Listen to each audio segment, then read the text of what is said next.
biblical scholars have argued for years about the location of these holy sites.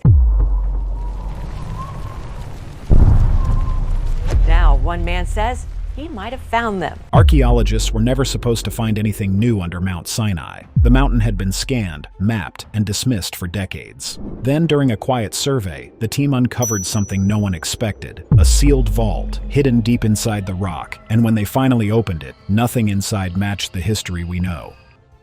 The Sinai problem, the three mountains that claimed the same history. For centuries, one question has divided scholars, explorers, and religious authorities. Where exactly is the real Mount Sinai? Everyone knows the story of Moses on the mountain, but almost no one realizes that its location is still one of the most contested subjects in biblical archaeology.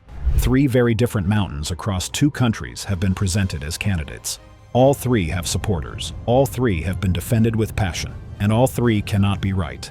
The first contender to gain modern attention was Jebel al-Lawz in Saudi Arabia. It was promoted heavily after amateur explorers shared photos of a summit that looked scorched. According to their reports, the darkened stone appeared to match the biblical image of a mountain wrapped in fire. They also pointed to scattered rocks that they believed formed ancient boundary markers. These claims spread quickly online and created excitement among people who wanted a dramatic new interpretation of the Exodus. But once geologists and trained archaeologists reviewed this evidence, the story unraveled. Studies confirmed that the dark summit was natural basalt formed by ancient volcanic activity.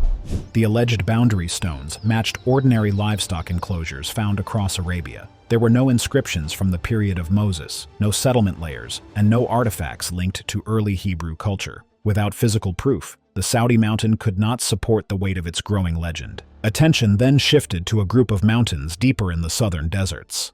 Serbal, Karkam, and Safsafa each attracted interest for isolated reasons. Serbal sits near documented travel routes. Karkam contains older shrines and rock art. Safsafa has sharp cliffs that early explorers believed resembled certain biblical descriptions. These features created curiosity, but they did not withstand serious examination. Karkam's artifacts belong to an age far older than the Exodus. Serbal lacks any recorded link to Jewish or Christian tradition. Safsafa does not match the distances or directions given in ancient accounts.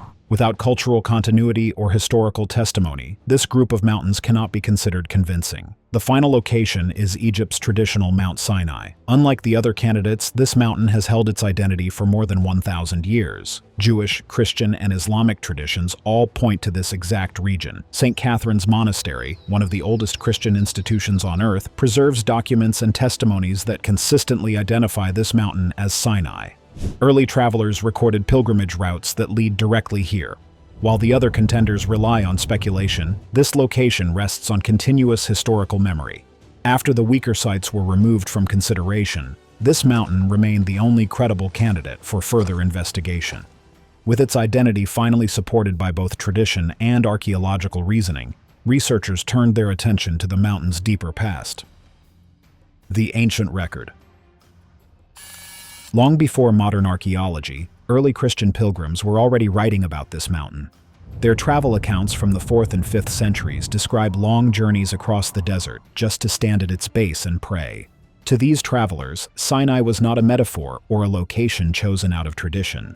They believed they were standing at the exact place where the events of Exodus occurred. According to several preserved accounts, many of them described an uneasy feeling as they approached certain parts of the slopes, as if they had stepped close to an area that ordinary people were not supposed to enter. Ancient Jewish and Coptic writings added another layer. These texts, copied and recopied over centuries, describe Sinai as a place where access remained restricted even long after the time of Moses. Some passages mention outer areas where anyone could approach, and inner zones that only chosen individuals were allowed to enter. According to some commentators, these restrictions were not only about respect, they were warnings. The idea that the mountain still held something that should not be disturbed appears again and again in commentaries and marginal notes. When the Byzantine Empire rose to power, the mountain did not fade into the background. Imperial records from that period mention specific sealed places near the base of Sinai that monks were instructed to avoid. These were not dramatic descriptions. They read more like administrative notes, as if someone quietly marked certain ground as off-limits. According to some scholars who have studied these records, the language suggests practical fear rather than superstition, as though disturbing those places might create real trouble for the community that lived there. St. Catherine's Monastery, which sits at the foot of Mount Sinai, became the guardian of much of this memory. Its library holds some of the oldest religious manuscripts in existence. Among them are documents that mention a hidden hollow, or a forgotten chamber, somewhere along the lower slopes of the mountain. None of these texts explain what is inside. Some simply warn that the location should be left alone until the time is right, although the writers never specify what moment they were waiting for. This uncertainty left archaeologists wondering what event or condition the original authors believed would signal that the chamber could finally be opened. Monks reportedly passed these warnings down verbally as well. According to local tradition, certain patches of ground were considered dangerous to disturb, not because of snakes or rockfall, but because of what they believed was buried beneath. By the 18th and 19th centuries, European explorers began arriving with notebooks. A few of them wrote about strange lines of stone partially buried under sand near the mountain, as if some older structure had been swallowed by time. Their reports did not cause a sensation. They were filed away, forgotten in archives. Yet when historians later placed these writings beside the older manuscripts, one pattern became hard to ignore. For centuries, different people, from monks to pilgrims to foreign visitors, had all pointed to the same idea. Something about the lower slopes of Sinai was closed, protected, and possibly hiding more than anyone had been willing to admit. In time, that quiet suspicion turned into a direct question. If so many voices across so many centuries hinted that Sinai was guarding something beneath its surface, then sooner or later someone would have to test whether those words referred only to faith or to something physical inside the mountain itself. The first anomaly. Researchers began routine surveys across the lower ridges of Egypt's Sinai. Their goal was simple. They wanted to map the terrain and confirm soil conditions before any deeper studies began. No one expected anything unusual. That belief changed when a small team of geologists noted an irregular vibration in one section of the ridge. A tap on the ground produced a hollow echo, the kind that suggested a space beneath the surface. The team ran the test again with different tools and obtained the same result. It was the first sign that the ground under Sinai might contain something other than solid rock. The discovery pushed researchers to search through older expedition archives to see if anyone had encountered similar clues. One early 20th century survey contained a brief description of a carved stone block that had once been exposed by erosion. The surveyor described straight edges and a polished surface that did not match the natural formations in the area. He wrote that the block appeared deliberately shaped. The note was short, and the team had never returned to investigate. When the modern researchers found this record, it raised an immediate question. Why would such an unusual find be ignored? Not long after, archaeologists working along the same ridge uncovered a small fragment with engraved markings. The inscription was short, but specific. It referred to a sealed place located nearby. Some researchers believed the wording might be symbolic, but others argued that it was too direct to dismiss. Soil samples taken from the discovery site made the situation even stranger. Laboratory results showed unnatural compaction, almost as if the ground had been filled or arranged by human activity at some point in the past. During the next season, an unexpected flood added another piece to the puzzle. As the water receded, it exposed a straight line of fitted stones. Their alignment was too consistent to be accidental and clearly indicated construction. Local guides later told the researchers that livestock refused to approach this exact stretch of ground. According to the guides, families in the region believed the area carried a long-standing reputation for danger, although no one could explain why. Their warnings added an unsettling human element to the growing evidence. The final confirmation came from a set of expedition notes written in the 1930s. The earlier team had documented an unusual underground resonance in the same location but had not understood its significance. When the modern researchers compared their own findings with the older observations, the pattern became unmistakable. For the first time, scientific measurements and historical records pointed to the same conclusion. Something beneath the surface of Sinai had been deliberately hidden. The only way to uncover the truth was to bring in modern tools that could look deep below the ground. The invisible structure. The strange echoes and buried stone lines along Sinai's lower ridge were no longer treated as harmless curiosities. They had become a problem that demanded a real answer. The team knew they needed more than guesses. They needed a clear image of what was underground. Their first step was ground-penetrating radar. The early sweeps moved smoothly across most of the slope, showing nothing unusual. Then the signal reached the zone highlighted in the earlier surveys. The display changed instantly.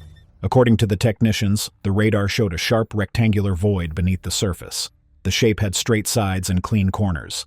Natural caves do not form like that. The operators scanned the area again to rule out equipment failure. The same shape appeared in the same position. That result forced the team to bring in a second tool. They turned to muon tomography, a method that uses cosmic particles to map the interior of large structures. It is the same technology used to scan pyramids without opening them. The equipment was positioned carefully along the ridge, and the team waited as weeks of particle data were collected. When the final image was processed, a clear chamber-like space appeared beneath the mountain. The outer walls looked consistent in thickness, and their angles showed no signs of natural erosion. According to scientists involved in the project, this symmetry was the first solid indication that the void had been built intentionally. It did not behave like a natural cave. It behaved like a constructed room. To verify the muon reading, the team added a gravity test. This technique measures small changes in how strongly the ground pulls downward. Solid rock pulls evenly. A hollow space pulls more weakly. Instruments were carried across the ridge in a tight grid. When the results were combined, they revealed a distinct drop in density directly under the anomaly zone. The shape of the low-density area matched the radar image and the muon map almost exactly. 3 different methods now pointed to the same conclusion. Something hollow was under Sinai, and it had sharp edges. The team gathered the results and compared them with known cave systems and fault models. Nothing matched. The underground structure did not resemble any natural formation in the region. For the first time, scientific evidence supported what old manuscripts had hinted at for centuries. A constructed chamber existed beneath the mountain. With that confirmation, the central question changed. It was no longer about whether something was there. It was now about how to reach it without damaging whatever had been sealed inside. Breaking the threshold. To reach the chamber, they chose the least invasive method available. A narrow access shaft was created using controlled micro-drilling. The goal was simple. They needed an opening just wide enough for a camera and a small team, but not wide enough to collapse any unknown structure. Every centimeter of progress was measured and documented. Technicians reported that the rock changed slightly in hardness as they neared the mapped void, which confirmed they were moving from natural stone into something altered by human activity. When the final barrier was removed, the first lights were lowered through the shaft. The cameras did not show bright artifacts or gold surfaces. Instead, they revealed rough-cut stone walls. The color and texture of the stone were different from the natural rock higher up in the ridge. According to the geologists, the blocks appeared to have been quarried from a separate source and brought here intentionally. Fine dust covered every surface. There were no footprints, no disturbed patches, nothing to suggest that any person had entered the space in countless generations. A small team descended through the access shaft. They spoke later about the silence inside the chamber and about the pressure they felt, knowing that every movement mattered. Along the walls, they noticed faint markings. Under directed light, these markings resolved into early inscriptions. The words were not complete, but specialists later concluded that they referred to guardianship, boundaries, and preservation. Some phrases, according to translators, sounded more like instructions than decoration, as if whoever built the chamber wanted to warn or guide anyone who might somehow reach it. The floor held additional clues. Fragmented pottery pieces were scattered near one corner. The markings on them did not match any known local style, which led some researchers to suspect that they were part of a ritual set. Stone containers were found close to the walls. Inside them, scientists discovered traces of decayed organic material. Laboratory analysis later identified these remnants as ancient resin and plant matter, substances often linked to preservation rites in multiple ancient cultures. These finds suggested that the space had been used deliberately, not as a living area, but as a controlled environment for something considered important. At the far side of the chamber, the team found the most striking feature. A sealed inner doorway stood embedded in the wall. The door frame had precision-cut edges that were far smoother than the rough walls around it. Every measurement indicated that it was not a symbolic panel. It was an actual barrier that blocked access to a deeper space.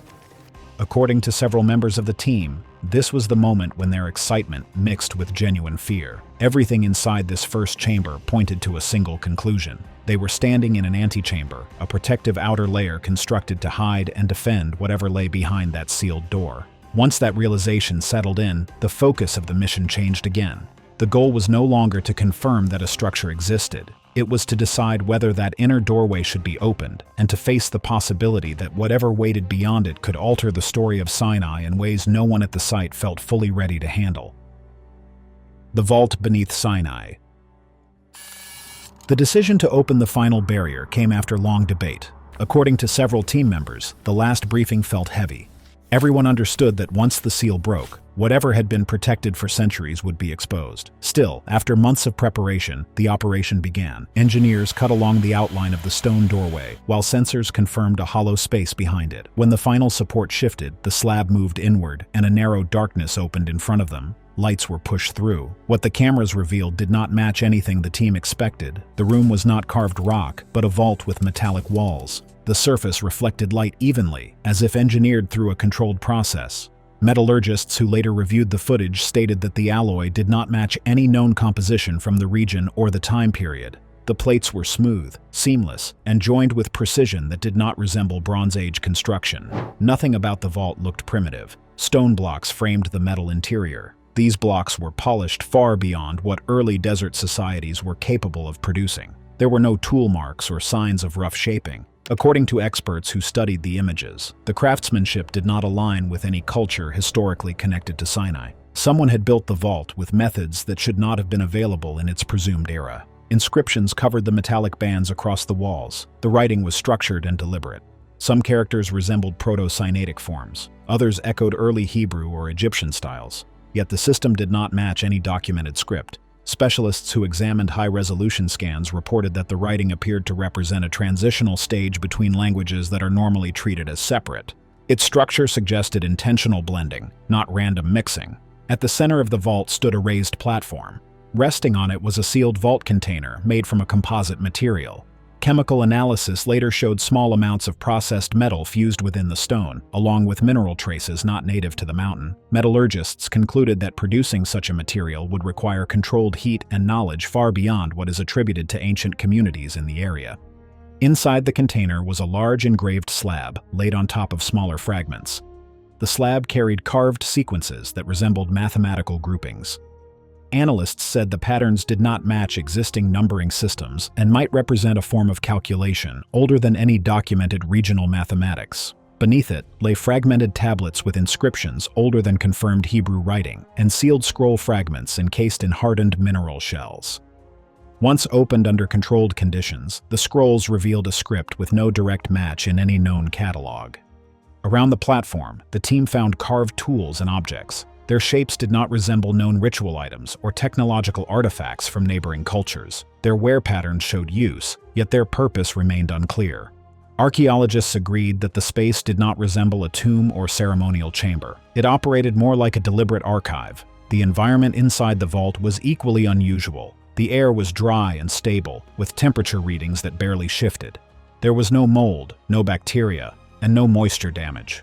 According to the team, the preservation was too perfect for natural conditions. The vault appeared engineered to protect its contents indefinitely. Every part of the discovery challenged accepted timelines. The construction, the metals, the multilingual inscriptions, the engineered container, and the preserved writings all pointed to a chapter of Sinai's history, absent from any recorded account. Once the vault's contents were secured, the news spread far beyond the mountain. The responses that followed made one thing clear: the modern world was not ready for what had been uncovered beneath Sinai. The two theories that split the experts. Once the vault's contents were examined by the restricted review team, the debates did not come from the public. They came from the experts themselves. According to internal notes, two dominant theories formed almost immediately, and each one challenged the other directly. The first theory came from Dr. Elias Ben Sharon, a leading historian of early Near Eastern civilizations.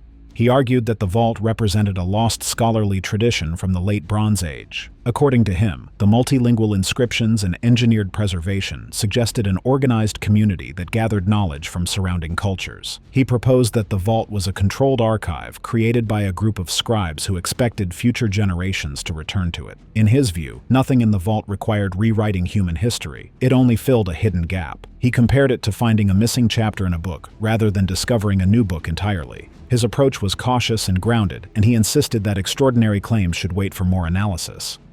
The second theory came from Dr. Layla Haddad, an archaeometallurgist who studied the vault's construction. She rejected the idea that the chamber could belong to any known civilization. According to her, the alloy used on the walls and the engineered stone composite of the vault container had no parallel in the region's technological record. She argued that the vault was evidence of a short-lived advanced culture that either collapsed, migrated, or was absorbed before leaving clear traces. Her view immediately clashed with Dr. Ben Sharon's. She insisted that combining Proto-Sinaitic, Early Hebrew, and Egyptian systems in one structured script required intentional planning far beyond what was believed possible at the time. For her, the vault was not a missing chapter. It was a sign that the book itself needed to be rewritten. Their exchanges became the center of every closed-door meeting.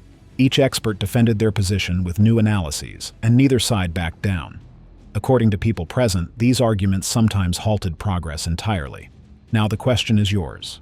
If Sinai concealed a vault like this for thousands of years, what else might still be buried beneath the mountain?